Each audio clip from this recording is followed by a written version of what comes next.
Hi friends, நம்ம சேனலில் TNPSC unit 8ல் உள்ள டாபிக்ஸ் எல்லாமே பார்த்துட்ருக்கோம். ப்ரீவியஸ் வீடியோவில் நம்ம தென்னிந்திய புதிய அரசுகள் பார்த்தோம். அதில் பிற்கால சோழர்களும் பாண்டியர்களும் இருக்காங்க. பட் நம்ம சோழர்கள் மட்டுமே பார்த்தோம். டுடே வீடியோவில் பிற்கால பாண்டியர்கள் பற்றி பார்க்க போகிறோம். ப்ரீவியஸ் வீடியோவில் பிற்கால சோழர்கள் எப்படி இருந்தாங்க, அவங்களோட ஆட்சி முறை எப்படி இருந்துச்சு, அவங்களோட அரச வம்சங்கள் எப்படி இருந்துச்சு, அவர்களோட ஆட்சி எப்படி வீழ்ச்சி அடைஞ்சது, அப்புறம் அவர்களை பற்றின தகவல்கள் கல்வெட்டில் என்னென்ன இருந்துச்சு, இது எல்லாமே பார்த்தோம். இதே தகவல்கள் பிற்கால பாண்டியர்களுக்கும் நாம் பார்க்குறோம். ப்ரீவியஸ் வீடியோ பார்க்காதவங்க வீடியோவுக்கு நான் லிங்க் டிஸ்கிரிப்ஷனில் கொடுக்குறேன், வீடியோ செக் பண்ணி பார்த்துக்கோங்க. வீடியோ பார்க்காம இந்த வீடியோ பார்த்தீங்கன்னா கொஞ்சம் உங்களுக்கு கன்ஃபியூஷனாக இருக்கும். ஏன்னா ஒரு சில இடத்துல நம்ம அந்த சோழர்கள் எந்த மாதிரி ஆட்சி செஞ்சாங்க, அவங்க ஊர்களில் நிர்வாகம் எப்படி பண்ணாங்க, அதையும் நான் கம்பேர் பண்ணும்போது உங்களுக்கு சில பிரச்சனைகள் வரும். ஸோ அதனால் நீங்கள் அந்த வீடியோ பார்த்துட்டு இந்த வீடியோக்குள்ளே வாங்க. பார்க்காதவங்களுக்கு நான் லிங்க் டிஸ்கிரிப்ஷனில் கொடுக்குறேன். வாங்க வீடியோக்குள்ளே போகலாம். நம்ம சேனலுக்கு புதுசாக வந்திருக்கவங்க சேனலை சப்ஸ்கிரைப் பண்ணிக்கோங்க. வாங்க. பிற்கால பாண்டியர்கள், இவங்களை பற்றின ஒரு சிறிய அறிமுகம் நமக்கு கொடுத்துருக்காங்க. நம்ம ஆல்ரெடி ப்ரீவியஸ் வீடியோஸில் நம்ம பார்த்துருக்கோம். தமிழ்நாட்டின் பண்டைய நகரங்கள் அப்படின்னு சொல்லிட்டு ஒரு வீடியோ நான் போட்டிருப்பேன். அதோட லிங்க்குமே நான் டிஸ்கிரிப்ஷனில் கொடுக்குறேன், செக் பண்ணி பாருங்கள். அதில் நம்ம சங்ககாலம் அப்படின்னு சொல்லிட்டு ஒரு காலத்தை நம்ம பார்த்துருப்போம். எதை சங்ககாலம் சொல்கிறோம்? சேரர், சோழர், பாண்டியர் இவங்க 3 பேரும் ஆட்சி செஞ்ச காலத்தை தான் நம்ம சங்ககாலம் அப்படின்னு சொல்கிறோம். இந்த 3 அரசர்கள் தான் நம்ம 4ஆம் நூற்றாண்டில் தென்னிந்தியாவை ஆண்ட ஒரு பழமையான அரச வம்சங்கள் அப்படின்னு சொல்கிறோம். அந்த அரச வம்சங்களில் ஒன்று தான் இந்த பாண்டியர்கள். இந்த பாண்டியர்கள் கொர்க்கை அப்படின்ற நகரத்தை துறைமுகமாகவும் தலைநகராகவும் வைத்து ஆட்சி செஞ்சிருப்பாங்க. இந்த கொர்க்கை அப்படின்ற இடத்துல தான் முத்து குளித்தல், முத்தெடுத்தல்லாம் நடந்திருக்கும். ஓகே. பாண்டியர்கள் கிட்ட பல பழமையான கல்வெட்டுகள், அதாவது நான் சொன்னேன் இல்லையா, சங்க காலத்துல ஆட்சி புரிஞ்ச பாண்டியர்கள், அவங்களோட கல்வெட்டுகள் எல்லாமே மதுரை மட்டும் இல்லாம மதுரைக்கு அருகில் உள்ள எல்லா பக்கத்துலயும் கண்டுபிடிச்சிருப்பாங்க. அதனாலதான் இப்போ வந்த பாண்டியர்கள், இந்த பிற்கால பாண்டியர்களும் மதுரைக்கு இடம் மாற்றம் செஞ்சிருக்கலாம் அப்படின்னு சொல்லியிருக்காங்க. சங்ககால பாண்டியர்களுக்கு கீழே தான் மதுரை நகர் இருந்திருக்கும். அந்த மதுரை நகர் மாபெரும் பண்பாட்டு மையமா திகழ்ந்திருக்கும். தமிழ் புலவர்கள், எழுத்தாளர்கள் எல்லாருமே ஒன்று கூடி அங்க ஒரு தமிழ் செவ்வியல் இலக்கியத்திற்கு தங்களுடைய சிறந்த பங்களிப்பினை கொடுத்திருப்பாங்க. கிபி 6ஆம் நூற்றாண்டுல களப்பிரர்களை வெற்றி கொண்டதுக்கு அப்புறம் தான் பாண்டியர்கள் மீண்டும் தென் தமிழகத்தை ஆட்சியை நிறுவியிருப்பாங்க. ஆனால் 6ஆம் நூற்றாண்டு முதல் 8ஆம் நூற்றாண்டு வரை மட்டும்தான் பாண்டியர்களால் ஆட்சி செய்ய முடிஞ்சது. 9ஆம் நூற்றாண்டு முதல் 13ஆம் நூற்றாண்டு வரை தென்னிந்தியாவை பிற்கால சோழர்கள் தான் ஆட்சி செஞ்சிருப்பாங்க. நம்ம ஆல்ரெடி பார்த்துருப்போம். இதுக்கு முன்னாடியே பிற்கால சோழர்களில் கடைசி அரசன் குலோத்துங்க சோழன். அந்த குலோத்துங்க சோழன் என்ன பண்ணியிருப்பாங்க, அவங்களோட இலங்கையில் சோழர்கள், ராஜராஜ சோழன் என்ன பண்ணியிருப்பாரு, இலங்கையை கைப்பற்றி இருப்பாரு. அது மட்டும் இல்லாமல் தென்னிந்தியாவில் பல பகுதிகளில் சோழர்களோட ஆட்சி முறை இருந்திருக்கும். பட் அந்த குலோத்துங்க சோழன் இந்த இடத்தையெல்லாம் விட்டிருப்பாரு. குலோத்துங்க சோழன் ஆட்சியில தான் சோழ ஆட்சி, பிற்கால சோழர்களின் ஆட்சி வலிமை இழந்திருக்கும். அந்த சமயத்தை தொடர்ந்து தான் அந்த காலகட்டத்தில் பாண்டியர்கள் மீண்டும் ஆட்சிக்கு வராங்க. அதை தான் இங்கே சொல்லியிருக்காங்க. ஓகே. இவங்களோட ஆட்சி 16ஆம் நூற்றாண்டு வரைக்கும் பாண்டியர்கள் ஆட்சி தொடர்ந்துருக்கும். ஓகே. பாண்டிய அரசு எப்படி திரும்ப வந்திருக்காங்க அப்படின்றத நம்ம பார்க்கலாம். இவங்களோட ஆட்சி முறை கிபி 600 முதல் 920ஆம் ஆண்டு வரைக்கும் இவங்க ஆட்சி செஞ்சிருப்பாங்க. ஓகே. நம்ம இப்போ இன்ட்ரோடக்ஷனில் பார்த்தோம், களப்பிரர்களை வெற்றி கொண்டு தான் பாண்டியர்களோட ஆட்சி வந்துச்சு அப்படின்னு சொல்லலாம். அப்போ களப்பிரர்களோட போரிட்டது யார் அப்படின்னா கடுங்கோன் அப்படின்ற ஒரு பாண்டிய அரசர். இவர் 6ஆம் நூற்றாண்டுல இறுதியில களப்பிரர்களோட போரிட்டு பாண்டியர்களோட பகுதியை மீண்டும் திருப்பி இருப்பாரு. இவரை தொடர்ந்து மேலும் 2 அரசர்கள் வந்து பதவி ஏற்றிருக்காங்க. அது யார் அப்படின்னா அரிகேசரி மாரவர்மன் அப்படின்ற ஒரு அரசர். இவர் வந்து மிகவும் வலிமை மிக்க முதல் பாண்டிய அரசர் அப்படின்னு அறியப்படுறாரு. இவர் ஆட்சி அரியணை ஏறிய ஆண்டு என்ன அப்படின்னா கிபி 642. இவரோட ஆட்சி காலத்துல பல்லவ அரசர்களான முதலாம் மகேந்திரவர்மனும் முதலாம் நரசிம்மவர்மனும் ஆட்சி புரிஞ்சிருப்பாங்க. அதாவது அரிகேசரி மாரவர்மன், முதலாம் மகேந்திரவர்மன், முதலாம் நரசிம்மவர்மன் இவங்க எல்லாருமே வந்து சமகாலத்துல ஆட்சி செஞ்ச அரசர்கள். இவங்களோட கல்வெட்டுகளும் செப்பேடுகளும் இந்த அரிகேசரி மாரவர்மனை பற்றி என்ன சொல்லுது அப்படின்னா, இந்த அரிகேசரி மாரவர்மன் அப்படின்ற பாண்டிய மன்னன் அவர்களோட எதிரிகளான சேரர், சோழர், பல்லவர் மற்றும் இல்லாம சிங்களர் அப்படி எல்லா பகைவரையும் வந்து வெற்றி கொண்டு இருக்காரு. அரிகேசரி மாரவர்மன் வந்து சமணர்களை வந்து துன்புறுத்திய ஒரு பூன் பாண்டியன் அப்படின்னு சொல்லியிருக்காங்க. இந்த பாக்ஸ்ல என்ன கொடுத்துருக்காங்கன்னு பாருங்க. இந்த அரிகேசரி அப்படின்ற பாண்டிய மன்னன் முதல்ல சமண மதத்துல தான் இருந்திருப்பாரு. ஆனால் இவர் வந்து சைவ துறவியான திருஞான சம்பந்தர் மீது கொண்ட ஈர்ப்பால் சமண சமயத்திலிருந்து சைவ சமயத்திற்கு மாறி இருப்பாரு. இவர் சைவ சமயத்துக்கு மாறினதுக்கு அப்புறம் வந்து சமண சமயத்தை வந்து துன்புறுத்தி இருப்பார். அதாவது சமண துறவிகளை சுமார் 8000 பேரை வந்து கழுவேற்றி இருப்பாரு. இதன் மூலம் நம்மளால என்ன தெரிஞ்சுக்க முடியுது, சமண சமயத்தின் மீது மிகுந்த வெறுப்பை ஏற்படுத்தி இருக்காரு அப்படின்றத நம்மளால தெரிஞ்சுக்க முடியுது. இந்த அரிகேசரிக்கு அடுத்து வந்துட்டு பாண்டிய அரச வம்சத்தோட மகத்தான மன்னனான ஜடில பராந்தகர் நெடுஞ்சடையன் அப்படின்றவர் ஆட்சிக்கு வந்திருக்காரு. இவரை முதலாம் மரகுணன் அப்படின்னும் அழைக்கலாம். இவருடைய ஆட்சி காலம் 756 இருந்து 815 வரைக்குமே இவர் ஆட்சி செஞ்சிருக்காரு. இவரை வந்து வேலிக்குடி செப்பேடுகளின் கொடையாளி அப்படின்னு அழைக்கிறோம். இந்த பாயிண்ட் வந்து ரொம்ப ரொம்ப இம்பார்ட்டன்ட், நல்லா நோட் பண்ணி வச்சுக்கோங்க. அது மட்டும் இல்லாமல் நெடுஞ்சடையன் வந்து தஞ்சாவூர், திருச்சிராப்பள்ளி, சேலம், கோயமுத்தூர் இந்த பகுதிகள் எல்லாத்துலேயுமே வந்துட்டு பாண்டிய அரசை வந்து விரிவுபடுத்தி இருப்பார்.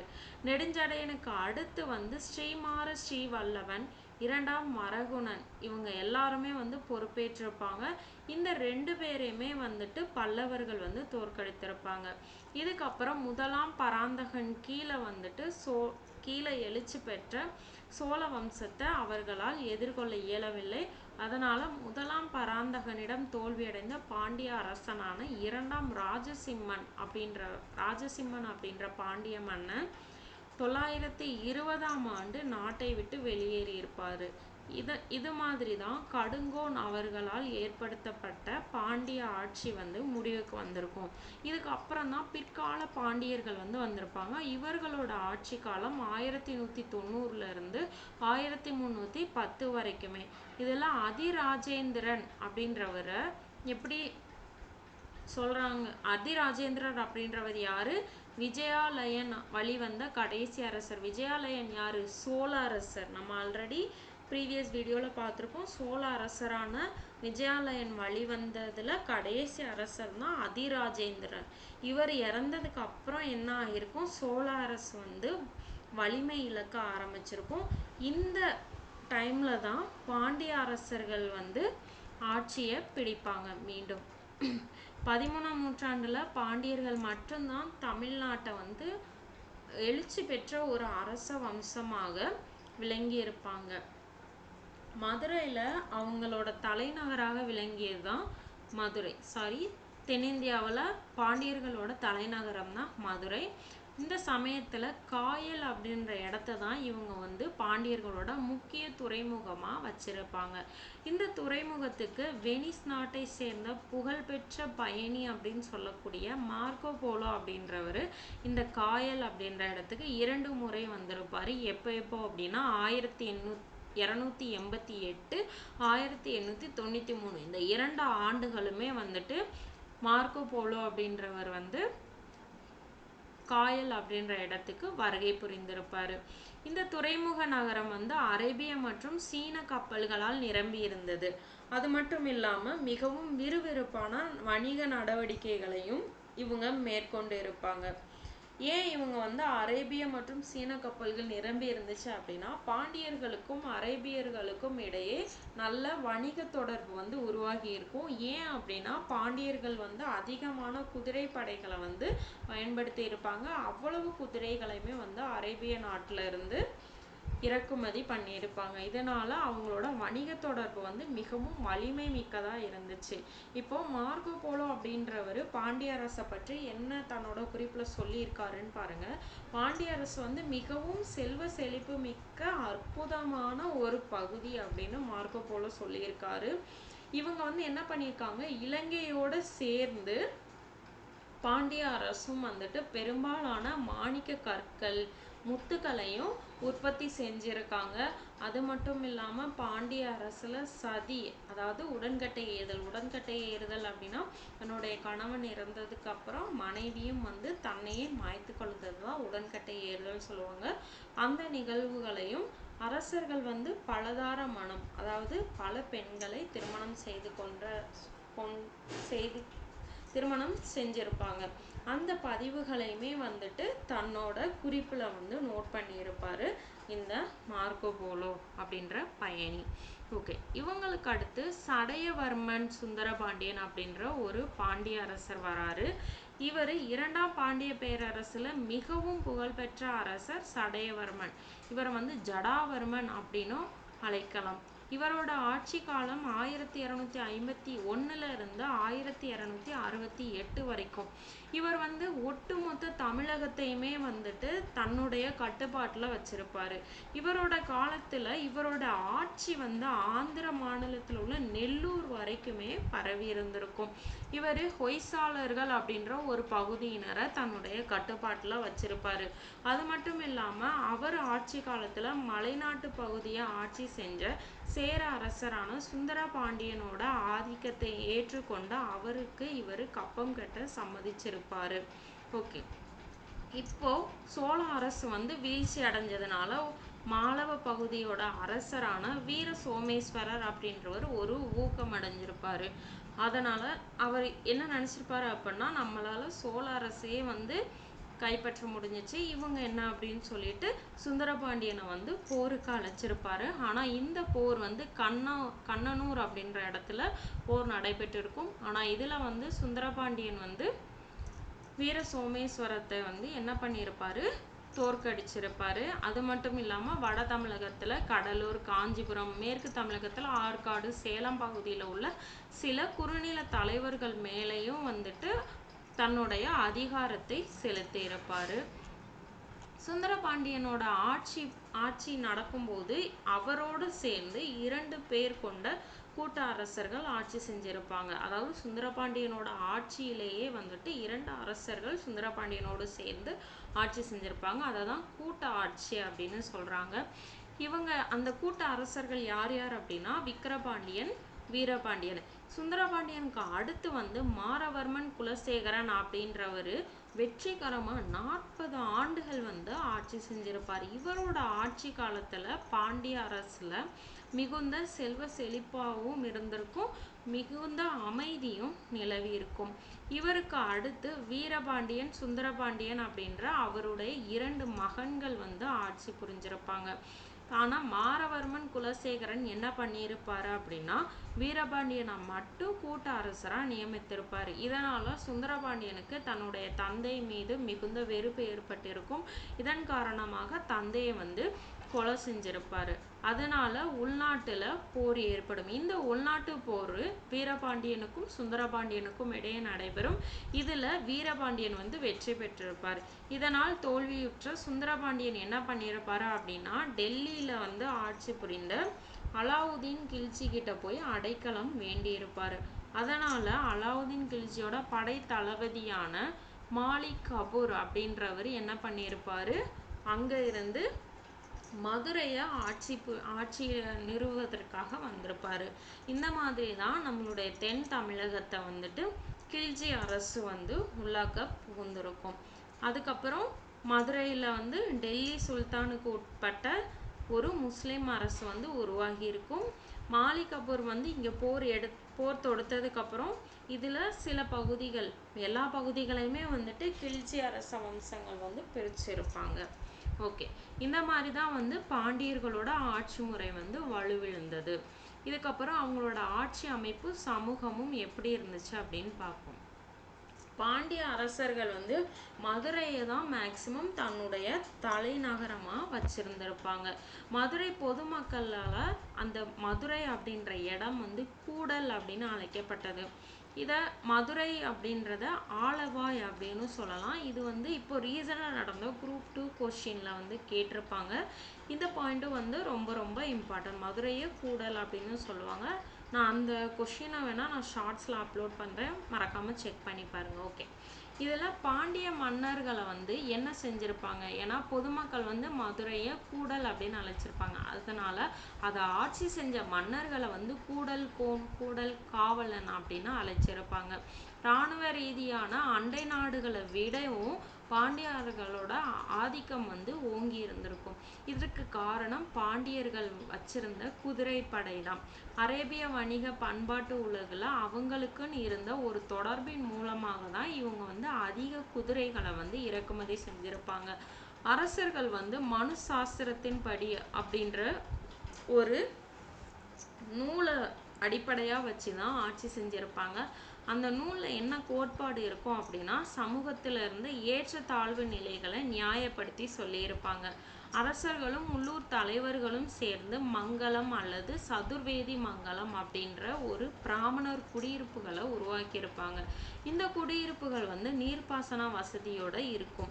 நிலத்தில் உள்ள உண்மையான உரிமையாளர்கள், அதாவது நிலத்தை வந்து சொந்தமாக வச்சுருப்பாங்க இல்லையா, அவங்கள வந்து எப்படி அழைக்கிறாங்க அப்படின்னா பூமி புத்திரர் அல்லது வேளாளர் அப்படின்னு அழைக்கிறாங்க. ஆனால் சோழ அரசரில் என்ன பண்ணியிருப்பாங்க, சோழ அரசு வேளாண் வகை அப்படின்ற நிலத்தை யார் வச்சுருக்காங்களோ அவங்களெல்லாம் வந்துட்டு வேளாளர் அப்படின்னு அழைப்பாங்க.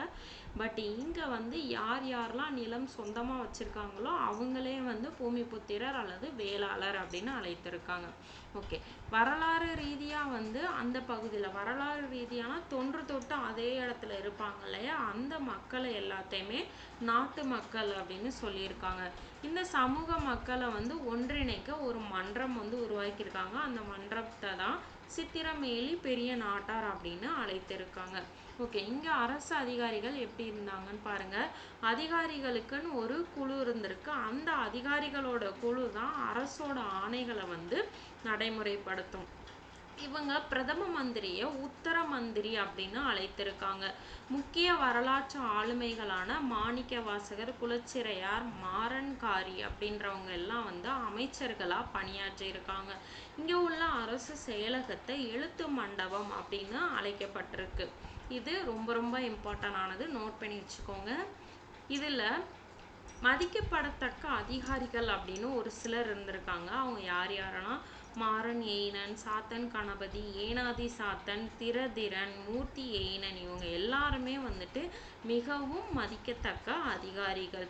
அது மட்டும் இல்லாமல் படை தளபதிகளுக்குன்னு ஒரு சில பட்டங்கள் வழங்கியிருக்காங்க. அது என்னென்ன அப்படின்னா பள்ளிவேலன், பராந்தகன் பள்ளிவேலன், மாறன் ஆதித்யன், தென்னவன் தமிழ்வேல் அப்படின்ற பட்டங்கள் எல்லாத்தையுமே படைத்தளபதிக்கு வழங்கியிருக்காங்க. இவங்களோட நிர்வாக பிரிவுகள் பாருங்க, சோழ நாட்டில் இருந்ததை போலவே பாண்டிய நாடும் வந்து பல மண்டலங்களாக பிரிக்கப்பட்டிருக்கு. மண்டலங்களுக்கு அடுத்து வளநாடுகள், மண்டலங்களை வளநாடுகள் அப்படின்னு அழைத்திருக்காங்க.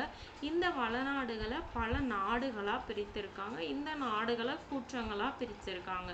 சோழ நாட்டில் என்ன மாதிரி பிரிச்சிருப்பாங்க, சோழர்கள் வந்து மண்டலங்கள், நாடு, கூற்றங்கள், ஊர், கிராமம் அப்படி பிரிச்சிருப்பாங்க. அதே மாதிரி இவங்க வந்து மண்டலங்களை வளநாடுகள் அப்படின்னு அழைக்கிறாங்க. இதுவும் ரொம்ப ரொம்ப இம்பார்ட்டன்ட், நோட் பண்ணி வச்சுக்கோங்க.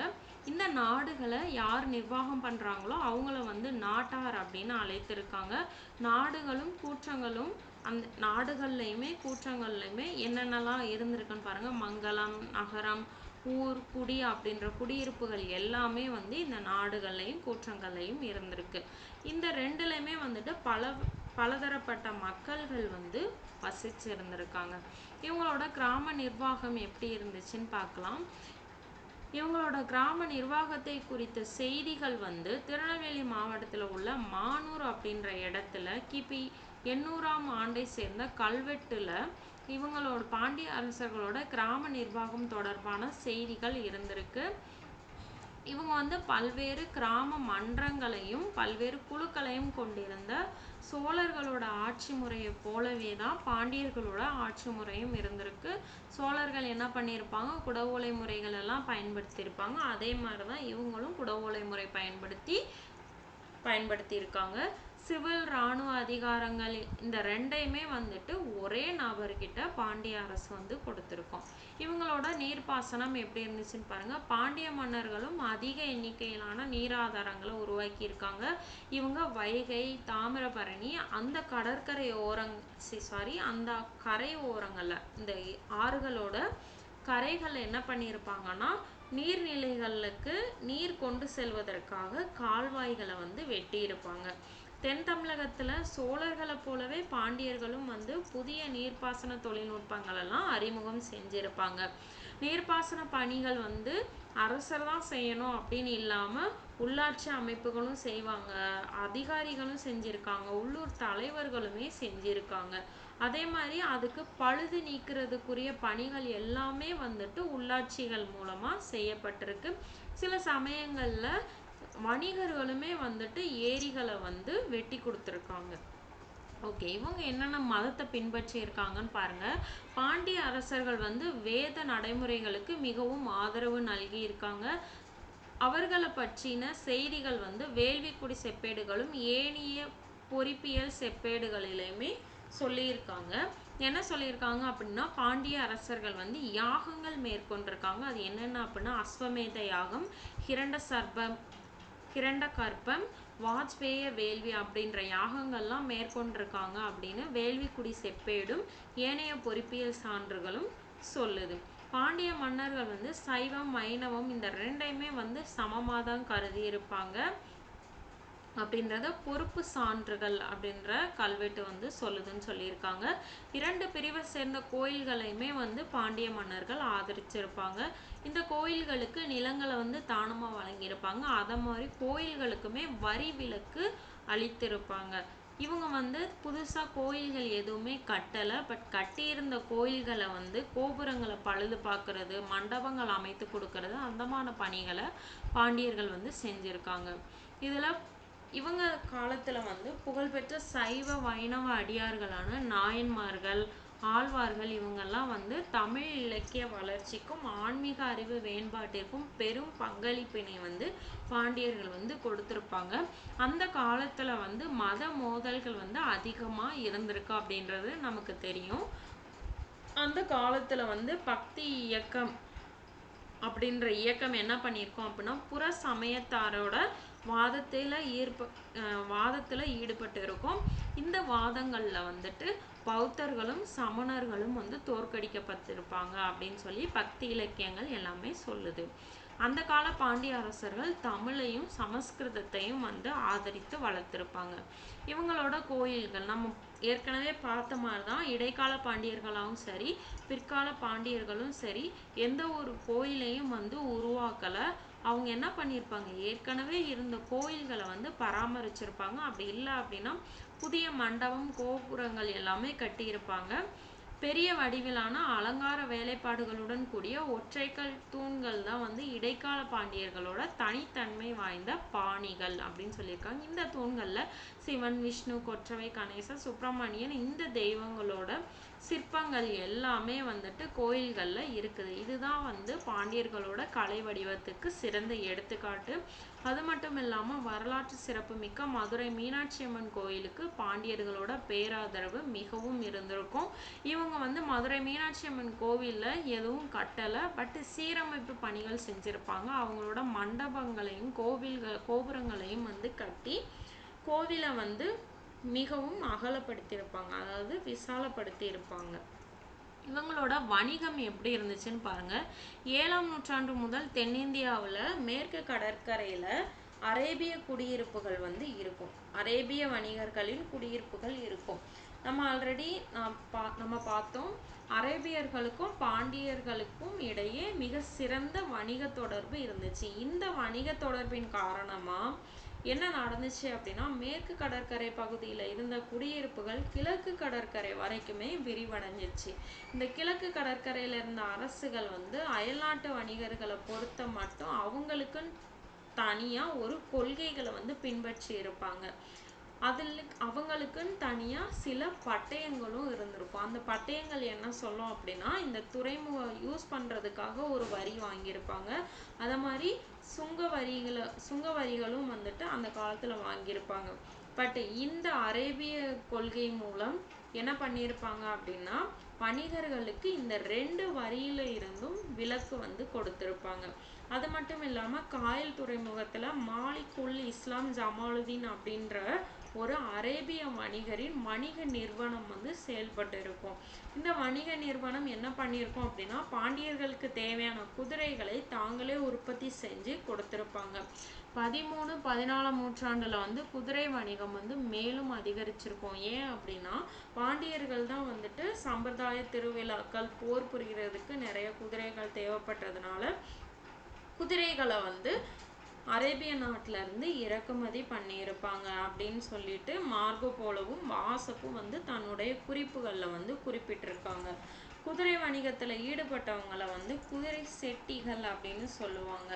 அவர்கள் வந்து கடற்சால் வணிகத்துல வந்து தீவிரமா ஈடுபட்டிருப்பாங்க. பாண்டியர்களோட துறைமுகங்கள்ல மிகவும் விறுவிறுப்பாக வணிகம் நடைபெற்ற துறைமுகம் வந்து கிழக்கு கடற்கரையில உள்ள காயல்பட்டினம் துறைமுகம் தான். இது இப்போ உள்ள தூத்துக்குடி மாவட்டத்துல இருக்கு. வணிக பரிமாற்றத்துல வந்து தங்க நாணயங்கள் மூலம்தான் வந்துட்டு அதிக அளவு புழக்கத்துல இருந்திருக்கு. அப்ப இவங்க காலத்துல பண்டமாற்று முறை கம்மியா இருந்திருக்கு. தங்க நாணயங்களை கொடுத்துதான் பொருட்களை வந்து வாங்கியிருக்காங்க. அந்த தங்க நாணயங்களை காசு, களஞ்சு, பொண்ணு அப்படின்னு அழைத்திருக்காங்க. இங்க பாருங்க, நம்ம ஆல்ரெடி பார்த்தோம், வாசப் அப்படின்றவர் அவருடைய குறியீட்டுல அவருடைய வெளிநாட்டு குறிப்புல பதிவிட்டிருக்காரு அப்படின்னு பார்த்தோம். அது என்னன்னு பாருங்க. 10,000க்கு மேற்பட்ட குதிரைகளை வந்து காயலிலும் ஏனைய இந்திய துறைமுகங்களிலும் வந்து இறக்குமதி ஆயிருக்கு.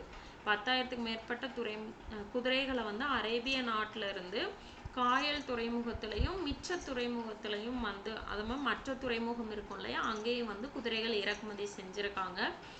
அந்த குதிரைகள்ல 1400 குதிரைகள் வந்து ஜமாலுதீன் பொறுப்புல இனப்பெருக்கம் செய்து வளர்க்கப்பட்ட குதிரைகள். 10,000த்துல 1400 குதிரைகளை வந்து ஜமாலுதீன் அப்படின்றவர் மட்டுமே வளர்த்து குதிரைகளை வந்து சப்ளை பண்ணியிருப்பாங்க. ஒவ்வொரு குதிரையோட சராசரி விலை என்ன அப்படின்னா, சொக்க தங்கத்தினாலான 200 தினார்கள் அப்படின்னு சொல்லி அவரோட குறிப்புல பதிவிட்டிருக்காரு. ஓகே, இதோட சுருக்கம் பாருங்க. சோழர்களும் பாண்டியர்களும் நன்கு அறியப்பட்ட தமிழ் முடியாட்சி மன்னர்கள். விஜயாலயன் சோழர்கள் வம்சாவளியை மீண்டெழச் செய்தார். ஆமா பார்த்தோம். முதலாம் ராஜராஜன், முதலாம் ராஜேந்திரன் இவங்க 2 பேருமே வந்து சிறப்பு வாய்ந்த சோழ அரசர்கள். உத்திரமேரூர் கல்வெட்டு பொறிப்புகள் கிராம நிர்வாகம் குறித்த விவரங்களை வழங்குகின்றன. ஆமா, நம்ம இதுல பார்த்த உத்திரமேரூர் கல்வெட்டுல தான் வந்து என்ன சொல்லியிருப்பாங்கன்னா, இவங்க குடவோலை முறையை சோழர்கள் பயன்படுத்தி இருப்பாங்க. அந்த குடவோலை முறை பற்றிய செய்திகள் எல்லாமே உத்திரமேரூர் கல்வெட்டுல தான் இருக்கும். அது கடுங்கோன் பாண்டியன் தான் வந்து என்ன பண்ணியிருப்பாரு, களப்பிரர்களிடமிருந்து தன்னுடைய பாண்டிய நாட்டு ஆட்சியை வந்து மீண்டும் மீட்டெடுத்திருப்பாரு. அது மட்டும் இல்லாம அரிகேசரி, மாரவர்மன், பராந்தக நெடுஞ்சடையோன் இவங்க எல்லாருமே வந்துட்டு அந்த காலத்துல வாழ்ந்த மிக சிறந்த பாண்டிய அரசர்கள். பிற்கால பாண்டியர்களோட தலை சிறந்த அரசர்கள் யார் யார் அப்படின்னா, சடையவர்மன், சுந்தரபாண்டியன், மாரவர்மன், குலசேகரன் இவங்க 2 பேரும். பாண்டியர் காலத்துல வந்து கடல்சார் வணிகம் மார்கோ போலோ, வாசப் இவங்க 2 பேரால புகழ் பெற்றது. ஓகே, இந்த இதுல பாருங்க, பிற்கால சோழ வம்சத்தை மீட்டெழச் செய்தவர் யார்? Option A Vijayalayan. கீழ்காணும் பாண்டிய அரசர்களுள் களப்பிரர் ஆட்சியை முடித்து வைத்தவர் என அழைக்கப்படுபவர் யார்? Option A Kadungon. கீழ்காண்பனவற்றுள் சோழர்களின் நிர்வாகத்தில் மிக சிறிய அலகு எது? கூற்றம். நம்ம பார்த்தோம் இல்லையா, கூற்றம். கிராமங்களை கூற்றம் சொல்லுவாங்க. இதை கூட நான் உங்களுக்கு நோட் பண்ண சொல்லியிருப்பேன், செக் பண்ணி பாருங்க. விஜயாலயன் வழிவந்த சோழ வம்சத்தின் கடைசி அரசன் யார்? அதிராஜேந்திரன். Option C. சோழர்களின் கட்டடக்கலையான எடுத்துக்காட்டை எங்கு காணலாம் அப்படின்னு கேட்டிருக்காங்க. Option D, Thanjavur. கீழ்காண்பனவற்றுள் எந்த இந்திய பகுதிக்கு மார்க்கோ போலோ 13ஆம் நூற்றாண்டின் இறுதி பகுதியில் சென்றார்? அவர் பாண்டிய நாட்டுக்கு வந்திருப்பார். Option B. ஓகே. டேஸ் தஞ்சாவூரிலிருந்து புகழ்பெற்ற பிரகதீஸ்வரர் கோயிலை நிர்மாணித்தார்? ராஜராஜ சோழன். முதலாம் ராஜராஜ சோழன். ஓகே. டேஸ் வேத கல்லூரி ஒன்றை எண்ணாயிரத்தில் நிறுவியிருப்பார்? முதலாம் ராஜேந்திர சோழன். ஓகே. டேஸ் வேள்விக்குடி செப்பேடுகள் கொடையாளி ஆவார்? இதை இப்போ தான் பார்த்தோம். ஜடில பராந்தக நெடுஞ்சடவன். அதை வர்குண முதலாம் வர்குணன் அப்படின்னு சொல்லி நம்ம சொல்லலாம்னு பார்த்தோம். அடுத்து பாருங்க, பாண்டிய பேரரசின் அரசு செயலகம் எழுத்து மண்டபம் என அறியப்பட்டது. இதுவும் நம்ம நோட் பண்ணியிருந்தோம். அடுத்து பாருங்க, மதுரை பாண்டியர்களோட தலைநகர், கங்கை கொண்ட சோழபுரம் சோழர்களின் தலைநகர், 5 வண்ணத்தார் கடல்சார் வணிகரை 5 வண்ணத்தார் அப்படின்னு அழைப்போம். மணி கிராமத்தார் அப்படின்றவங்க உள்நாட்டு வணிகர்கள். ஓகே. சரியா தவறா? டெல்லி சுல்தானுக்கு கட்டுப்பட்ட ஒரு முஸ்லிம் அரசு மதுரையில் உருவானது. சரி. கூடல் நகர் காவலன் என்பது பாண்டிய அரசின் பட்டமாகும். சரி. இப்போதான் இதை நம்ம பார்த்தோம். சோழ அரசு வைகையின் கலிமுக பகுதியில் அமைக்கப்பட்டது. தவறு. முதலாம் குலோத்துங்கன் சாளுக்கிய சோழ வம்சத்தை சார்ந்தவர். சரி. சோழ அரசனின் மூத்த மகன் யுவராஜன் என அழைக்கப்பட்டார். சரி. பொருத்தமான விடையை டிக்கெட்டு காட்டவும். பிற்கால சோழர்கள் பற்றிய கீழ்காணும் கூற்றுகளில் எவை சரியானது? அவர்களில் ஓர் உள்ளாட்சி துறை தன்னாட்சி அமைப்பை கொண்டிருந்தனர். கரெக்டு. அவர்கள் வலுவான கப்பற்படையை கொண்டிருந்தனர். இதுவும் கரெக்டு. அவர்கள் பௌத்தத்தை பின்பற்றினர். இது தவறு. அவங்க சமணத்தை தான் பின்பற்றியிருப்பாங்க. அவர்கள் பெரிய கோயில்களை கட்டினர். இதுவும் சரி. 1, 2 மற்றும் 4 சரி. ராஜேந்திர சோழனை பற்றிய கீழ்காணும் கூற்றுகளில் எவை சரியானது? அவன் கங்கை கொண்ட சோழன் என்னும் பட்டத்தை சூட்டிக்கொண்டான். இது சரி. அவர் இதற்கு சுமத்ராவை கைப்பற்றினார். இதுவும் சரி. அவர் சோழர்களின் அதிகாரத்தை நிலைநிறுத்தினார் என போற்றப்படுகிறார். இதுவும் சரி. அவர் ஸ்ரீ விஜயத்தை கைப்பற்ற அவருடைய கப்பற்படை உதவியது. கரெக்ட். இவை எல்லாமே சரியானது. யுவராஜாக்கள் மாநிலங்களின் ஆளுநராக பணியமர்த்தப்பட்டனர். இந்த கூற்று சரி. ஏன் அப்படின்னா அவங்க அரசருக்கு அடுத்த ஆட்சி செய்ய வருவாங்க. ஸோ ஆட்சி முறையை பற்றி அவங்க தெரிஞ்சுக்கணும் அப்படின்றதுக்காக அரசர் ஆட்சி முறையில் இருக்கும்போதே அவங்கள ஆளுநராக நியமிச்சிருப்பாங்க அப்படின்னு சோழர்களோட பிற்கால சோழர்களில் பார்த்துருப்போம் நம்ம. அதுக்குரிய காரணம் பாருங்க. நிர்வாகத்தில் பயிற்சி பெறுவதற்காக இந்த நடவடிக்கை மேற்கொள்ளப்பட்டது. கரெக்ட். காரணம் கூற்றுக்கான சரியான விளக்கம். இதுதான் ஆன்சர். கீழ்காணும் நிர்வாக பிரிவுகளை இறங்கு வரிசையில் வரிசைப்படுத்தவும். ஃபர்ஸ்ட் என்னது? மண்டலம். மண்டலத்துக்குள்ள நாடு, நாடுக்குள்ள கூற்றம், கூற்றத்துக்குள்ள ஊர். இப்போ தான் நம்ம இதை பார்த்தோம். அடுத்து பாருங்க, கீழ்காணும் நிகழ்வுகளை கால வரிசைப்படுத்தி எழுதவும். இதில் மாரவர்மன் வீரபாண்டியனை கூட்டு அரசராக பணியமர்த்தினார். இது நம்ம இப்போ பார்த்த நிகழ்வு தான். இதை நாம் வரிசைப்படுத்தணும். ஃபர்ஸ்ட் என்ன வரணும்னா, மாரவர்மன் குலசேகரனுக்கு 2 மகன்கள் இருந்தாங்க. அவங்க யாரும்? வீரபாண்டியன், இன்னொருத்தவங்க சுந்தரபாண்டியன். ஆனால் மாரவர்மன் குலசேகரன் என்ன பண்ணியிருப்பாரு? வீரபாண்டியனை மட்டும்தான் கூட்டு அரசராக பணியமர்த்தியிருப்பாரு. இதன் காரணமாக என்ன பண்ணியிருப்பாரு? சுந்தரபாண்டியன் குலசேகரன் மாரவர்மன் குலசேகரன் தந்தையை கொன்றிருப்பாரு. அதனால உள்நாட்டு போர் தொடங்கியிருக்கும். உள்நாட்டு போரில் தொடங்கினதுக்கு அப்புறம் அதில் யார் வெற்றி பெற்றிருப்பாரு? வீரபாண்டியன் வெற்றி பெற்றிருப்பாரு. சுந்தரபாண்டியன் தோற்கடிக்கப்பட்டிருப்பாரு. சுந்தரபாண்டியன் அதனால என்ன பண்ணியிருப்பாரு? டெல்லியை ஆட்சி செஞ்ச அலாவுதீன் கில்ஜியோட உதவியை தேடி இருப்பாரு. அதனால அலாவுதீன் கில்ஜியோட தளபதியான மாலிக் கபூர் மதுரை மீது படையெடுத்திருப்பார். இவர் படையெடுத்ததுனாலலாம் மதுரையில் ஒரு இஸ்லாமிய அரசு உருவாக்கப்பட்டிருக்கும். இதுதான் காலவரிசை. ஓகே. கண்டுபிடிக்கும்னு போட்டிருக்காங்க. பிரம்மதேயம், land gifted to Brahmins. Brahmins அதாவது பிராமணர்களுக்கு வழங்கப்பட்ட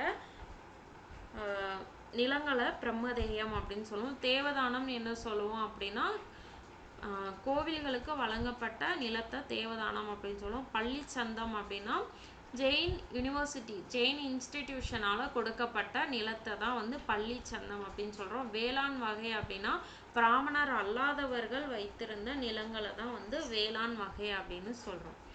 ஓகே ஃப்ரெண்ட்ஸ், இந்த வீடியோ உங்களுக்கு பிடிச்சிருக்குன்னு நினைக்கிறேன். இதில் கீழே வந்து மாணவர் செயல்பாடு அப்படின்னு கொடுத்துருக்காங்க. நான் யார், அதாவது மாலிக் கபூரின் தென்னிந்திய படையெடுப்பிற்கு நானே பொறுப்பு. அது யாருன்னா சுந்தரபாண்டியன். நான் 16 மைல் நீளமுள்ள தடுப்பு அணையை கட்டினேன். அணையை கங்கை கொண்ட சோழபுரத்தில் கட்டினேன். இது யார்? ராஜேந்திர சோழன். நான் நீர் விநியோகம் செய்வதற்காக கட்டப்பட்டவன். இது வாய்க்கால். நீர் வடிக்க பயன்படுவது, அதாவது தேவையற்ற நீரை வெளியேற்றுவதற்கு வடிகால் பயன்படுத்தப்பட்டது. நான் திருமுறையை தொகுத்தேன். இது நம்பியாண்டார் நம்பி. நான் ஒரு சிறப்பு வாய்ந்த துறைமுகம். மார்க்கோ போலோ என்ன இருமுறை காண வந்தார். இது வந்து கொர்க்கை துறைமுகம். இப்போ தான் நம்ம பார்த்தோம். சரி, காயல் துறைமுகம். நான் மாற்றி சொல்லிட்டேன், நோட் பண்ணிக்கோங்க. காயல் துறைமுகம். ஓகே, காயல் துறைமுகம் தான் இதுக்கு கரெக்டு, நோட் பண்ணிக்கோங்க. ஓகே ஃப்ரெண்ட்ஸ், இந்த வீடியோ உங்களுக்கு பிடிச்சிருக்கோன்னு நம்புகிறேன். வீடியோ பிடிச்சிருந்தா சப்ஸ்கிரைப் பண்ணுங்கள், லைக் பண்ணுங்கள், ஷேர் பண்ணுங்கள். தேங்க்யூ.